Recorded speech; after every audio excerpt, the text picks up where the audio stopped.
Así que vamos a hablar de una serie de personajes hasta que lleguemos a Martín Lutero con la época de la Reforma Protestante.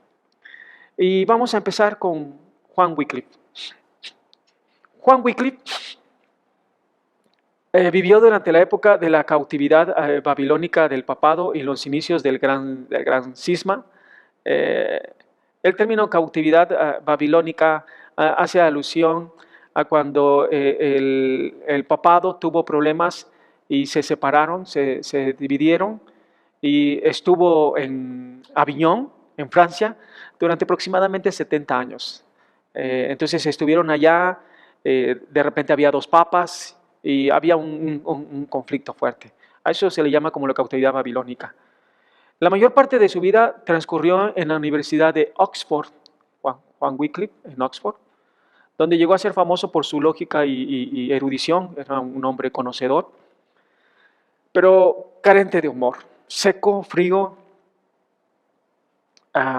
por muchos catalogado hasta como amargado, sin nada de humor, pero era la personalidad de Juan Wycliffe.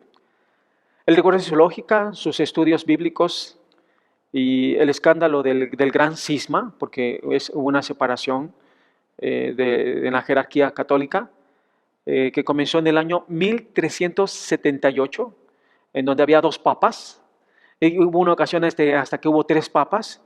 Bueno, con ese cisma en ese tiempo, en 1378, viendo toda esta situación, toda esa problemática, lo llevaron a posiciones cada vez más atrevidas. Muchas doctrinas acerca del señorío redundaban en perjuicio no solo del Papa y los poderosos señores de la Iglesia, sino también del Estado. Porque Juan Wycliffe exaltaba el señorío, pero de Cristo. Es decir, minimizaba la autoridad que el Papa tenía y exaltaba la autoridad que Cristo debería de tener. Sus doctrinas acerca de la Eucaristía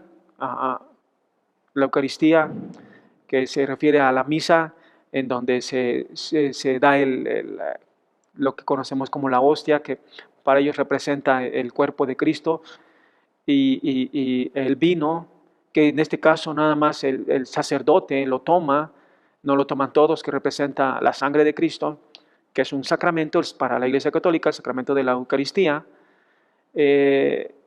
Su doctrina es acerca de la Eucaristía, que nosotros teológicamente hablando la conocemos como la doctrina de la transubstanciación, en el hecho de que ellos creen que literalmente se convierte lo que se está en los elementos, literalmente se convierten en la carne y en la sangre de Jesús. Sus doctrinas acerca de la Eucaristía se oponían a las enseñanzas oficiales de la Iglesia. Después de ser cuestionado en la universidad por sus doctrinas, en el año 1381 se retiró a una parroquia. En el año 1832 sufrió su primera embolia, él tuvo otra embolia más. Pero a pesar de ello siguió escribiendo hasta su muerte, que murió en el año 1834 a consecuencia de otra embolia. Puesto que murió en comunión con la iglesia, o sea, con la iglesia católica, se le enterró en tierra consagrada conforme a los rituales de aquel tiempo. Pero deben saber ustedes que en un concilio, el concilio de Constanza, recuerden, Juan Wycliffe murió en 1384. El concilio de Constanza se celebró entre los años 1414 y 1418. Bueno, este concilio investigó la historia de Juan Wycliffe, las enseñanzas de Juan Wycliffe, y que definitivamente eran enseñanzas contrarias a la Iglesia Católica. Bueno, estando ya él muerto, ya pasando muchos años de su muerte, este concilio en Constanza lo declaró hereje. Y miren el tratar de imponer lo que es la Iglesia Católica Romana. Exhumaron sus restos, fueron quemadas y sus cenizas fueron lanzadas a un río. Ellos pensaron que con este acto iban a dejar un precedente de que aún un hereje muerto iba a ser condenado, iba a ser tratado, como fue el caso de Juan Wycliffe. Pero vamos a profundizar en las doctrinas de Juan Wycliffe. O sea, ¿cuáles eran sus doctrinas? ¿Qué era lo que no aceptaba el clero católico de aquella época? Wycliffe comenzó su carrera teológica siendo un teólogo conservador. Según él, tanto la razón como la revelación nos dan a conocer la verdad de Dios sin que haya tensión entre ambas. Su principal tema teológico fue la cuestión del señorío. Wycliffe declaraba que no hay otro señorío que el de Dios. Ya lo mencionamos anteriormente. Pero él decía que el señorío que busca su propio bien antes que el servicio de los gobernados no es señorío, sino es tiranía y usurpación. Era un ataque muy claro a la figura del Papa y a aquellos gobernantes que estaban coludidos también con la figura papal. Luego las autoridades eclesiásticas y en particular el papado, si se dedican a imponer impuestos para su propio provecho y no se viera quienes están debajo de ellos, son ilegítimas, decía Wycliffe. Tan pronto como los poderosos se percataron de las posibles consecuencias de las enseñanzas de Wycliffe, comenzaron a abandonarlo. O sea, cuando se dieron cuenta, primero tenían muchos que estaban escuchándolo, pero cuando se dieron cuenta de sus enseñanzas, empezaron a hacerse a un lado. Con el correr del tiempo, Wycliffe se fue acentuando cada vez más en la autoridad de las Escrituras antes que en la autoridad del Papa y de la tradición eclesiástica. Él estaba de acuerdo con lo que Tertuliano había dicho. Recuerden, ya hablamos de Tertuliano. En el sentido de que las Escrituras le pertenecen a la Iglesia y por tanto de ser interpretada dentro de ella y por ella. Pero ¿qué pasó con la Iglesia Católica? Quienes interpretaban las Escrituras eran el clero, era el Papa, eran los sacerdotes. Así que el vulgo, el pueblo, no conocía las Escrituras. Después la Vulgata, hablamos también de esa traducción en latín, que en un principio no fue aceptada, pero después la Iglesia Católica la acepta, está en latín. Los servicios, la liturgia, es en latín. Y en esta época de la Edad Media, los únicos que hablan latín es el clero.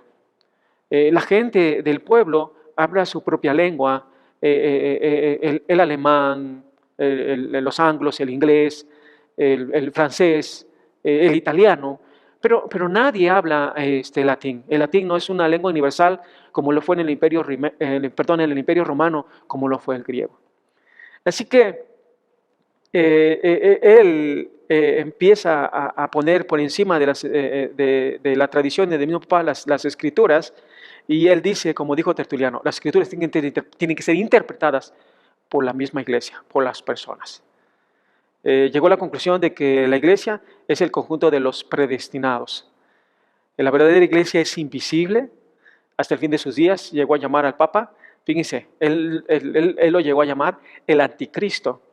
Y me viene a la mente lo que escribe Juan, el apóstol Juan en sus cartas, que precisamente ahora en la iglesia que Dios me permite pastorear, estoy predicando sobre las cartas de Juan, y estas cartas hablan de anticristos en plural, aquellos que están en contra de Cristo.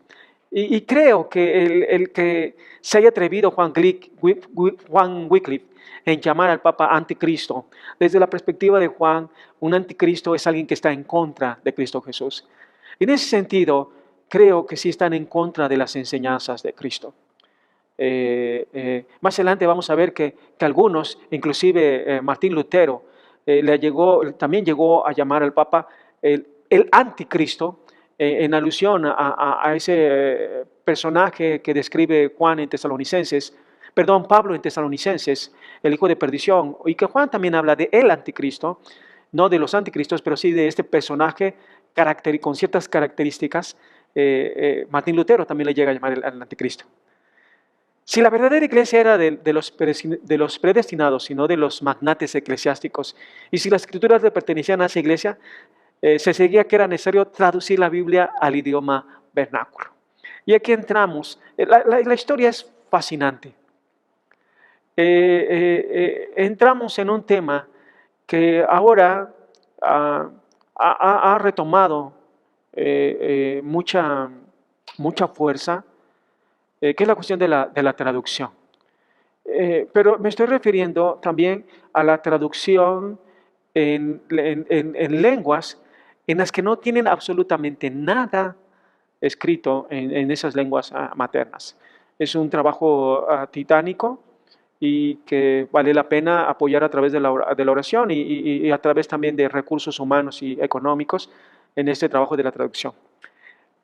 Si tuviéramos que hablar de un pionero en el trabajo de la traducción a la lengua de los pueblos, es Juan Wycliffe. Juan Wycliffe empezó a trabajar en su cabeza la cuestión de traducir las escrituras al lenguaje del pueblo.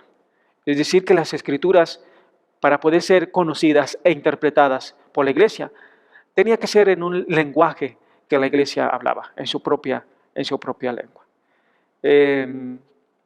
Fue por inspiración de Wycliffe, después de su muerte, que la Biblia se tradujo al inglés. Entonces, él es el pionero en ese trabajo de la traducción de la Biblia al inglés. El punto en que las enseñanzas de Wycliffe les dieron a sus enemigos la oportunidad de declararlo hereje fue su doctrina acerca de la presencia de Cristo en la comunión. El cuarto concilio de Letrán, ese fue un concilio anterior a la vida de Wycliffe, en 1215, promulgó la doctrina de la transubstanciación. Veamos esto. Esta doctrina de la transubstanciación fue declarada doctrina oficial entonces en 1215 en el concilio de Letrán. No siempre ha sido así. Quiero que vean esto.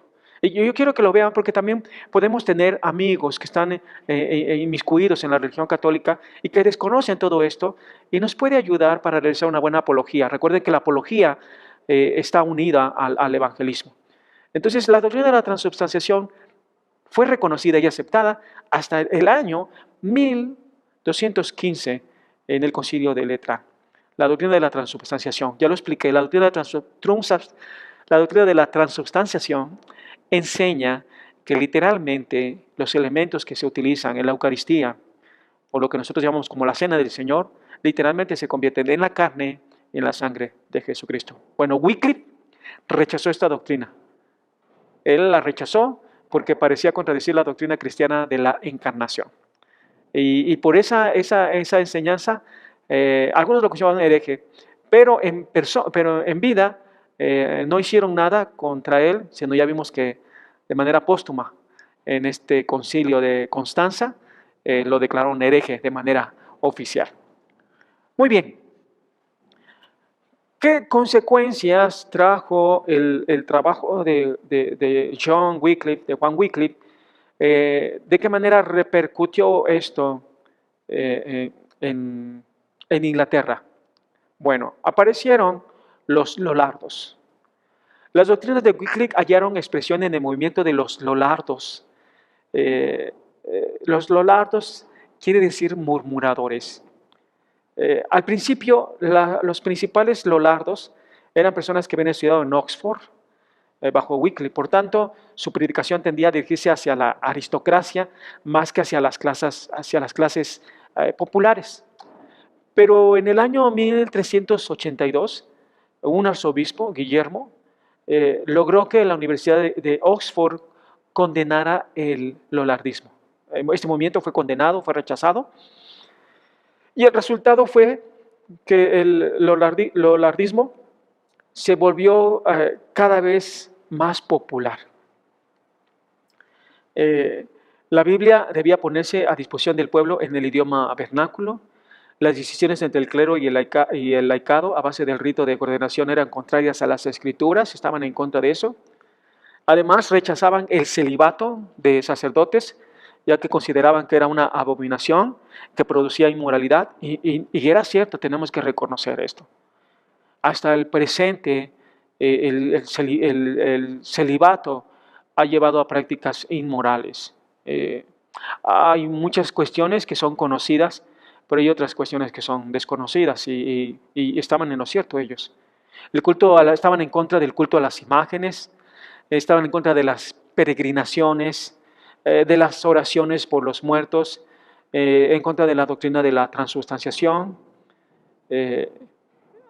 Esto pasa después de la muerte de Wycliffe y surge el lollardismo. Hay persecución. La mayoría de los lollardos nobles se retractó y volvió al seno de la iglesia oficial, pero unos pocos persistieron y fueron ejecutados. Esta es la verdadera iglesia. O sea, ese remanente que siempre se mantuvo fiel, ese remanente que siempre estuvo ahí defendiendo las Sagradas Escrituras y que muchas veces sufrieron muerte. Quiero resaltar algo aquí, que lo vamos a ver más adelante también. Y vamos a hablar en la época de la Reforma sobre las cuestiones positivas, pero también algunas cuestiones negativas, como era la cuestión de la alianza en el Estado con la religión. El Estado y la religión, muchas veces las religiones eran reconocidas por el Estado. Entonces había un reconocimiento de ambos y una aceptación. Y el Estado a veces se inmiscuía en cuestiones religiosas y como había ese convenio, esa relación, muchas veces se actuó de manera incorrecta. Nada más ya lo que lo estoy diciendo porque ustedes han de pensar, bueno, ¿y cómo? Por ejemplo, cuando surge el luteranismo en Alemania, es una religión del Estado y toma fuerza, pero hay intolerancia religiosa. Alguien que llegue de fuera con otra creencia es rechazado. E inclusive a muchos fueron perseguidos. Eso es a lo que me refiero, lo que provocó esa unión entre el Estado y la religión. Entonces fueron ejecutados estos lolardos que se mantuvieron firmes en sus convicciones. A pesar de que se les perseguía constantemente, los lolardos nunca llegaron a extinguirse. A la postre, este remanente lolardo, que debe de haber sido considerable, se confundió con los primeros protestantes. Es decir, surge el movimiento protestante y estos lolardos se integran a ese movimiento. Aún antes de la Reforma, las enseñanzas de Wycliffe hallaron eco en la lejana Bohemia. Vamos a hablar de Bohemia porque vamos a hablar de otro personaje importante. Una reflexión vamos a tocar. La Iglesia de Cristo se tuvo que haber mantenido a lo largo de la historia hasta los tiempos de Wycliffe. Lo he dicho una y otra vez. ¿Qué mantuvo a la iglesia firme, a la verdadera iglesia de Cristo firme? Estoy plenamente convencido que fue la palabra de Dios, es decir, las escrituras sagradas. Wycliffe, por medio de las escrituras, llegó a conclusiones contrarias a la iglesia oficial, ya que ésta obtuvo sus doctrinas de la tradición y luego de la inefabilidad papal, porque eso también en un concilio se habló de que todo lo que el Papa decía era infalible y se tiene que aceptar como tal. Esto va contrario a la misma palabra de Dios. En medio de una iglesia apóstata, Dios mantuvo un remanente fiel a su palabra. Por encima de credos confesionales o denominacionales debe prevalecer la palabra de Dios. Por encima de sistemas teológicos debe prevalecer la palabra de Dios. Por encima de ciertos autores cristianos populares de nuestra era debe prevalecer la palabra de Dios. Con humildad debemos acercarnos a las Sagradas Escrituras, confiando en que Dios, en su infinita gracia y por medio de su Espíritu, nos hará comprender claramente su palabra. Si alguien nos pidiera deshacernos de todos nuestros libros, tenemos todos nuestros libros allí, y entre ellos tenemos la Biblia. Si alguien nos pidiera deshacernos de todos, excepto de uno, sin duda alguna que debiéramos elegir la Biblia, porque por medio de ella Dios nos sigue hablando el día de hoy. Así que mantengamos la centralidad de la palabra de Dios, la reflexión, la meditación en la palabra de Dios, confiando en que el Espíritu Santo nos habla a través de lo que Dios ha revelado, y no hay nada más que revelar, porque lo que Dios reveló en el antiguo pacto lo hizo por medio de los profetas, pero lo que Dios ha revelado a través de ese nuevo pacto lo ha hecho a través del Hijo. Y todas esas enseñanzas que el Hijo dio a los apóstoles están registradas en el Nuevo Testamento. Ok, vamos a continuar. Ahora vamos a hablar de otro personaje. Este personaje es Juan Hus. Él nació en Bohemia, en lo que después fue Checoslovaquia. Estaba estrechamente Bohemia, en ese tiempo formaba parte de Alemania, así que había esa conexión geográfica y política. Y en Bohemia, al igual que en el resto de Europa, se hacía necesaria una reforma eclesiástica. Estamos hablando de un periodo, si bien es cierto, estamos dentro de este periodo de la iglesia medieval, que lo hemos marcado del año 476 al año 1517, bien podríamos también, dentro de este periodo, hablar de esta parte final de este periodo como la época de la pre-reforma. Juan Wycliffe y Juan Hus pusieron las bases, la semilla, para que después de manera exponencial surgiera este avivamiento de la reforma protestante. ¿Quién fue Juan Hus? Él nació en el año 1370 en el seno de una familia campesina. Estudió en la Universidad de Praga y en el año 1402 fue hecho rector y predicador de la capilla de Belén. Era un hombre elocuente, con mucha pasión, tanto que en aquella capilla se volvió el centro de este movimiento reformador en Bohemia. A diferencia de Wycliffe, Hus era un hombre afable. ¿Me recuerdan Wycliffe, serio, apagado, malhumoriento? Hus era un hombre afable y era grande el apoyo popular con el que contaba. Juan Hus tuvo conocimiento de las obras de Wycliffe, sí llegó a conocer las obras de Wycliffe.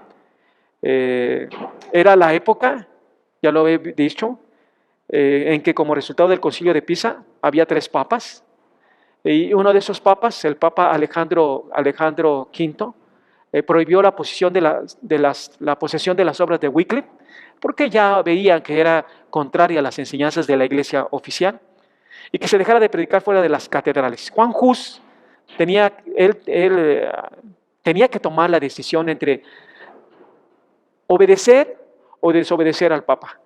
Tenía que tomar la decisión entre obedecer al Papa o seguir sus propias convicciones. A la postre su conciencia se impuso y ese fue su primer acto de desobediencia, y de ahí surgieron muchos más.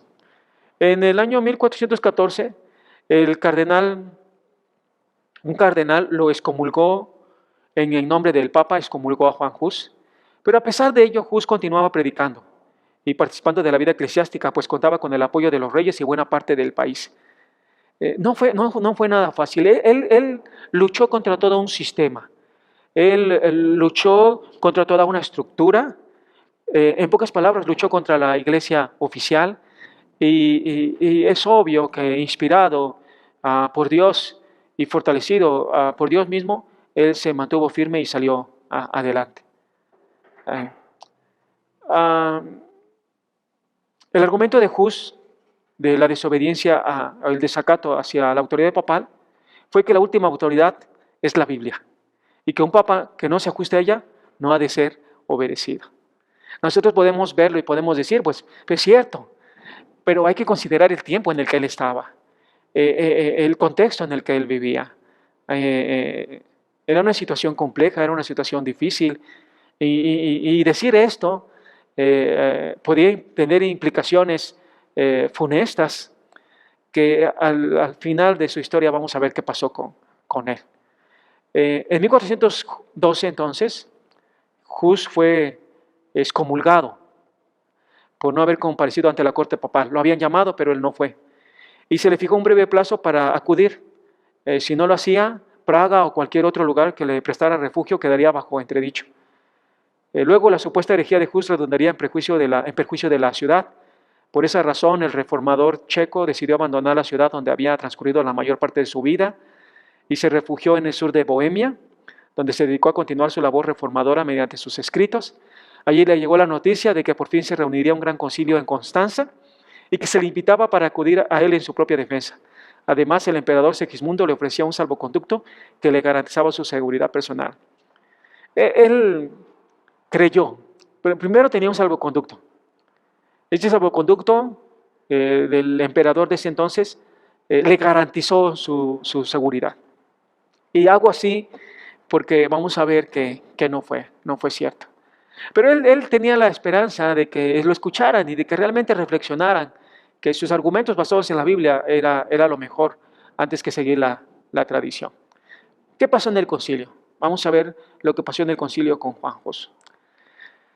Este concilio que se realizó en Constanza, en el que se decidiría de una vez de la cuestión de quién era el legítimo papa, Se tomarían también medidas contra la simonía. La simonía era aquella práctica de vender puestos eclesiásticos, que lamentablemente se practicó mucho en ese entonces.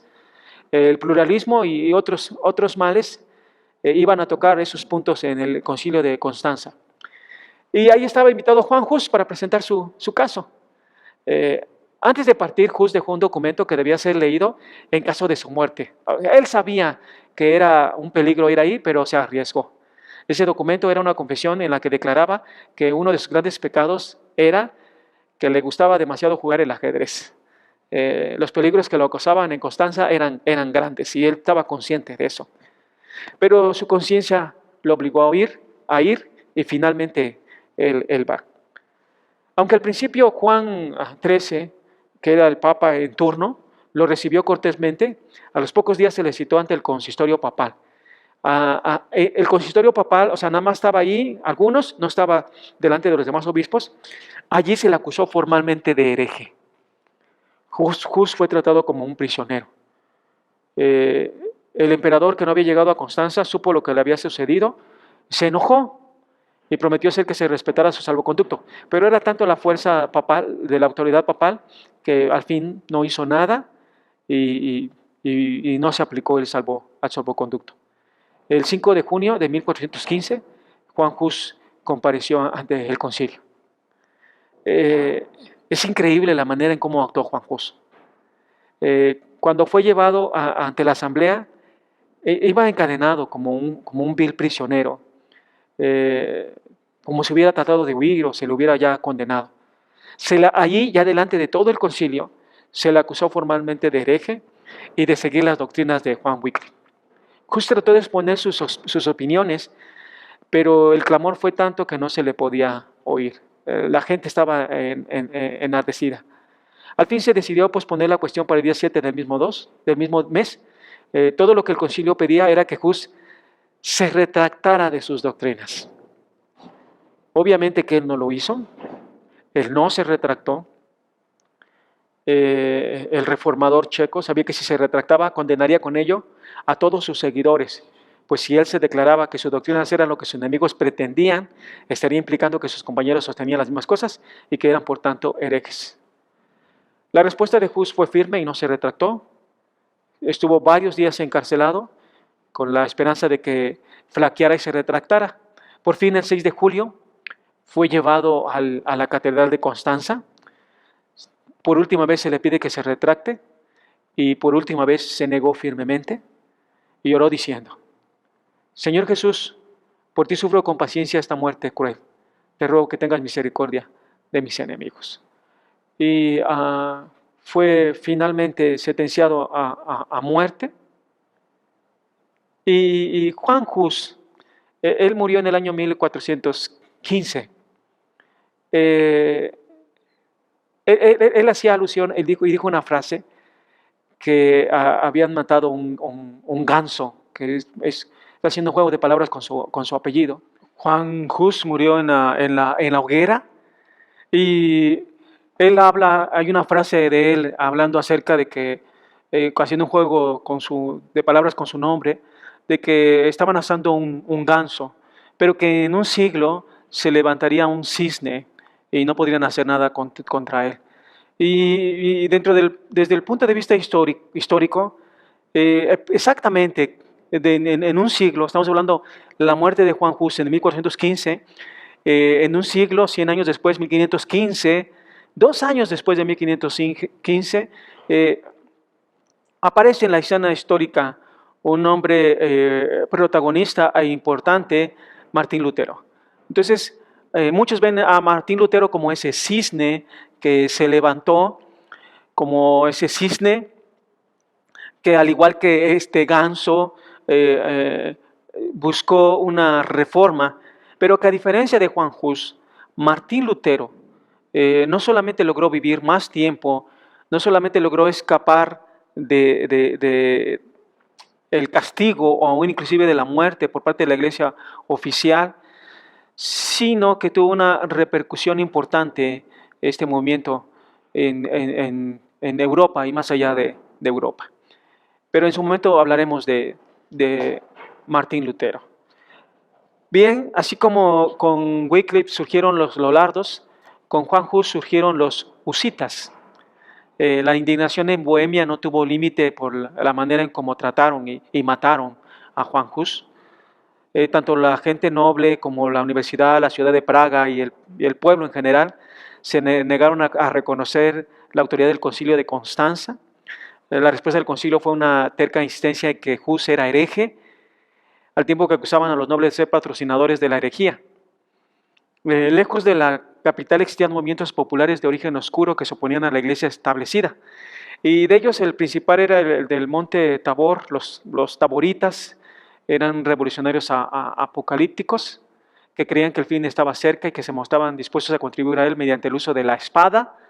Recuerden el montanismo, hablamos del montanismo, estos movimientos que hablan mucho acerca de revelaciones, son movimientos radicales. Los taboritas insistían que todo lo que no estuviera en la Biblia debía ser rechazado. Era un grupo muy radical. Frente a ellos, los husitas de Praga sostenían que solo debía rechazarse lo que contradijera las enseñanzas claras de las Escrituras. Por tanto, los husitas retenían buena parte de las ceremonias tradicionales, las vestimentas eclesiásticas y los ornamentos en las iglesias. Pero los taboritas rechazaban todo. Ellos eran en su mayoría personas de la clase baja, los husitas eran mayormente nobles y burgueses. Estos diversos grupos pugnaron entre sí siempre que les fue posible, había ese choque, pero ante la amenaza externa les fue necesario olvidar sus diferencias y unirse frente al enemigo común, la iglesia oficial. Eso los llevó a ponerse de acuerdo en 4 artículos y vamos a verlos. El primero era que se predicara libremente la palabra de Dios. Taboritas y husitas se ponen de acuerdo y dicen, lo primero que tenemos que tener presente en cuanto a estos cuatro cosas que nos van a normar es, la primera, se debe predicar libremente la palabra de Dios. Ellos estaban a favor de la predicación libre, sin restricción alguna, a diferencia de la iglesia oficial, que decían que solamente el clero estaba habilitado y capacitado para poder enseñar la Biblia. Ellos dicen, todos tenemos el derecho de predicar la palabra de Dios. El segundo artículo, que la comunión se administrara en ambas especies, es decir, que se les devolviera a los laicos la copa. ¿Por qué dicen esto? Porque dentro de la iglesia oficial, la iglesia católica romana, nada más los feligreses toman el cuerpo o la hostia, pero el único que toma el vino es quien preside la Eucaristía. Entonces ellos dicen, no, estos 2 elementos es para todos y todos tienen que tomarlo. Así que ellos hablan de que la comunión se administrara en ambas especies, es decir, que que todos tuvieran acceso tanto al cuerpo como a la hostia como al vino para estar participando en la comunión. Tercero, el tercer artículo, que el clero fuera desprovisto de sus riquezas y viviera en pobreza apostólica. Ellos estaban en contra, tal vez más que de las funciones del clero, de su posición económica. Ellos no concebían que el clero tuviera tanta riqueza y que estando en ese medio fueran adquiriendo más y más posesiones. Así que ellos dicen, hay que despojarlos de toda riqueza material. Y el cuarto artículo, que los pecados públicos y mayores fueran castigados, y en particular el pecado de simonía. Era un pecado que, aunque la iglesia oficial trató de atacarlo, siguió persistiendo. Ya he explicado, la simonía era esta práctica de vender cargos eclesiásticos. Así que por cierta cantidad de dinero se hacían los arreglos para que determinada persona que había cubierto tal cantidad pudiera cubrir algún puesto eclesiástico. Era un negocio. Quienes llegaban a determinado puesto eclesiástico sabían que lo que habían dado lo iban a recuperar y con creces. Esos fueron los 4 artículos. Fueron presentados a Segismundo en un momento difícil para Bohemia, que Segismundo era el rey de esa parte. Pero Segismundo no podía aceptar esos artículos sin rechazar el concilio que él mismo había auspiciado. Así que optó por apoyar el concilio de Constanza. Por tanto, en lugar de acceder a las condiciones de los bohemios, se decidió tomar el trono a la fuerza, se desató una guerra, La iglesia de Bohemia regresó a la comunión romana, aunque se permitía en ella la comunión en ambas especies y se garantizaba en Bohemia ciertos elementos contenidos en los 4 artículos. A esto accedieron muchos husitas, particularmente los nobles. Se firmó un convenio y por fin Segismundo pudo ocupar el trono de Bohemia, pero los husitas tratando de mantener estos cuatro principios. Bien, hemos hablado de estos 2 personajes importantes que yo los catalogo como los pre-reformadores. Uno en Bohemia, en esa parte de Checoslovaquia, de parte de Alemania, y el otro en Inglaterra, Juan Wycliffe, los 2 Juanes. Una reflexión sobre Juan Hus. La conciencia no le permitió a Hus retratarse, aunque ello implicara la muerte en la hoguera. Se me viene a la mente, lo narré aquí también, la historia de Policarpo, que también murió en la hoguera a los 86 años. Y en esa ocasión yo dije que sin duda alguna que el Espíritu de Dios les dio la fortaleza necesaria para resistir tan cruenta muerte, pero se mantuvieron firmes.